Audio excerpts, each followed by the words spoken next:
नमस्कार, एक बार फिर से आपका स्वागत है सी न्यूज भारत में। राजस्थान बुलेटिन में शुरुआत करेंगे भरतपुर से, जहां स्कूल के छात्र छात्राओं ने तिरंगा यात्रा निकाली है। और साथ ही बात होगी जोधपुर की, जहां सहायक प्रशिक्षण केंद्र सीमा सुरक्षा बल द्वारा तिरंगा अभियान का आयोजन किया गया है। ऐसी तमाम खबरों पर करेंगे विस्तार से चर्चा। खबर भरतपुर से है, जहां स्कूल के छात्र छात्राओं ने तिरंगा यात्रा निकाली। पूर्वी राजस्थान के अग्रणीय शिक्षण संस्था के मुख्य द्वार से हजारों छात्र छात्राओं ने प्रारंभ होकर श्री जगन्नाथ पहाड़िया उच्च माध्यमिक विद्यालय के खेल मैदान में यात्रा का समापन किया। तिरंगा यात्रा का उपखंड अधिकारी राधे श्याम मीना ने हरी झंडी दिखाकर रवाना किया। भरतपुर से सीनियर संवाददाता देवेंद्र सोलंकी की report. National student union of India यानी NSUI जोधपुर शहर द्वारा जय नारायण व्यास विश्वविद्यालय मुख्यालय पर जोरदार प्रदर्शन किया गया। ये प्रदर्शन शहर जिला अध्यक्ष बबलू सोलंकी के नेतृत्व में किया गया। प्रदर्शन का कारण विश्वविद्यालय में इंदिरा बिश्नोई की प्रतिनियुक्ति के खिलाफ विरोध था। कुलपति की अनुपस्थिति में NSUI प्रतिमंडल ने ज्ञापन उनके निजी सहायक को सौंपा। जिला अध्यक्ष बबलू सोलंकी ने कहा कि राज्य सरकार में एक राज्य मंत्री के दबाव में उनकी बहन इंदिरा बिश्नोई को प्रतिनियुक्ति पर विश्वविद्यालय में नियुक्त करना पूरी तरह से गलत है। सोलंकी ने यह भी कहा कि NSUI इस तरह की राजनीतिक दखल अंदाजी का विरोध करती है और मांग करती है कि इंदिरा बिश्नोई को JNVU में कार्यभार ग्रहण न करवाया जाए।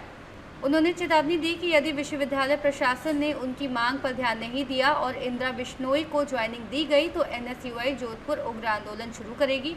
ज्ञापन में प्रदेश महासचिव ओम सिंह देवासी, जितेंद्र कड़ेला, इकाई अध्यक्ष जुंजाराम चौधरी, ML चौधरी, छात्र नेता ऋषि गहलोत, राकेश खोजा, राजदीप सोलंकी, हरीश टाक आदि मौजूद रहे।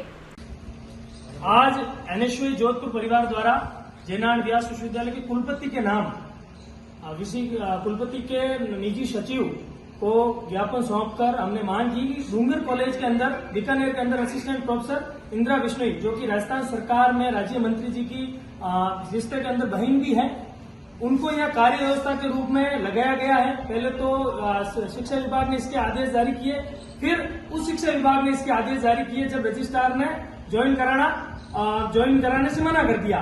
तो हम मांग करते हैं कुलपति जी से कि इस प्रकार से राज्य मंत्रियों के दबाव में आप जो गवर्नमेंट कॉलेज में असिस्टेंट प्रोफेसर है उनको यहाँ ज्वाइन कराओगे तो विश्वविद्यालय में तो जितने भी शिक्षक रिटायर हो रहे हैं सारे जो गवर्नमेंट कॉलेज के प्रोफेसर है उनको यहाँ लगा दो।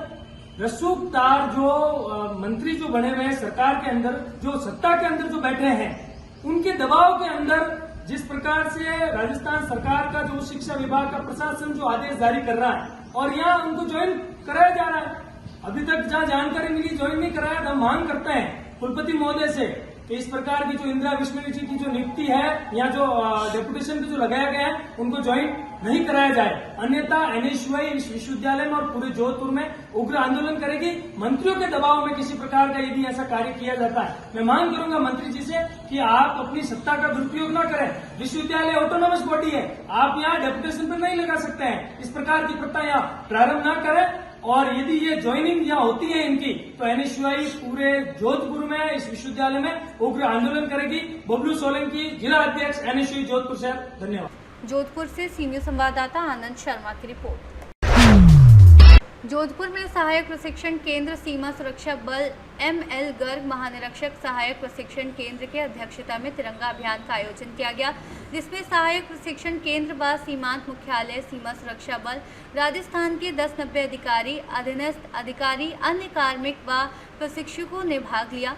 इस तिरंगा अभियान को ML गर्ग महानिरीक्षक सहायक प्रशिक्षण केंद्र व देवेंद्र सिंह, कमांडेंट सहायक प्रशिक्षण केंद्र जोधपुर द्वारा झंडा दिखाकर रवाना किया गया।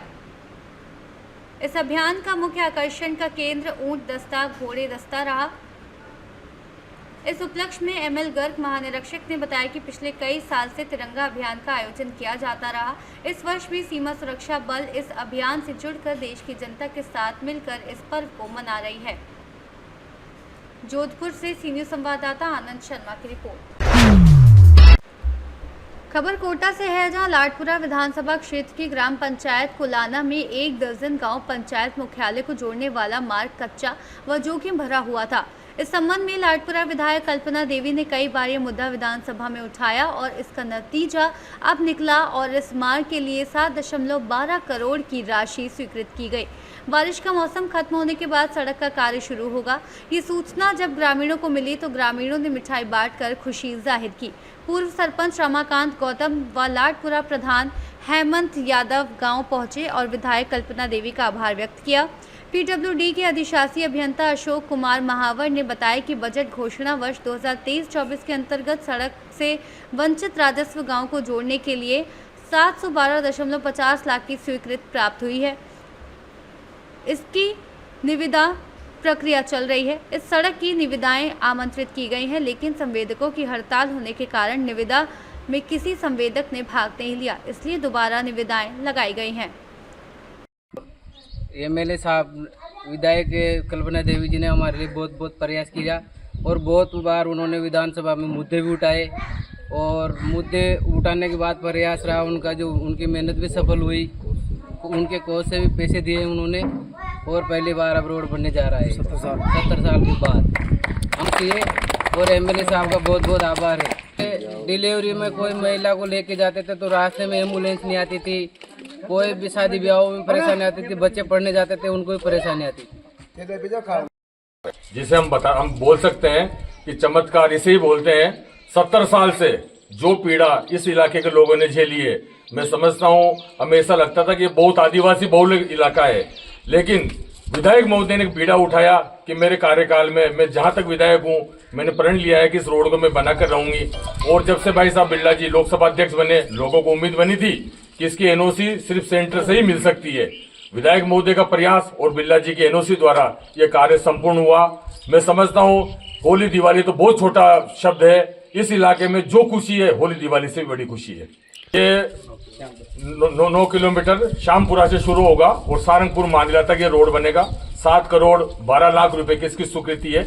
इसमें से कुछ राशि फॉरेस्ट विभाग को जमा होगी, क्योंकि जो एनओसी के बदले जो शर्तें थी वो होगी। और इसमें पूर्व में हमारी एमएलए साहिबा ने 30 लाख रुपए एक बार दिए, 80 लाख रुपए एक बार दिए। 1 करोड़ 10 लाख रुपया एमएलए साहब अपने विधायक कोष से इस मद में दे चुकी है। और मैं इस पूरे गांव वालों की तरफ से सांसद महोदय, लोकसभा अध्यक्ष ओम जी बिरला और विधायक महोदय का बहुत बहुत धन्यवाद देता हूं। और एक मेरा छोटा सा सुझाव है कि विधायक महोदय ने जितना पेन लेकर इस काम को किया है, मैं चाहता हूं इस सड़क का नाम महाराज ब्रजराज सिंह सड़क। कोटा से सीनियर संवाददाता सुरेश कुमार पटेरिया की रिपोर्ट। बूढ़ादीत पुलिस द्वारा नाबालिग बालिका के साथ दुष्कर्म के फरार आरोपी को गिरफ्तार किया गया। शुभम मीणा पुत्र लक्ष्मी नारायण मीणा उम्र 22 साल निवासी बूढ़ादीत थाना बूढ़ादीत जिला कोटा को गिरफ्तार करने में सफलता मिली। कोटा से सीनियर संवाददाता सुरेश कुमार पटेरिया की रिपोर्ट। फिलहाल के लिए इस खास बुलेटिन में बस इतना ही। देश दुनिया की तमाम बड़ी खबरों को जानने के लिए आप जुड़े रहिए सी न्यूज़ भारत के साथ। हर खबर आपके साथ, आपके हाथ।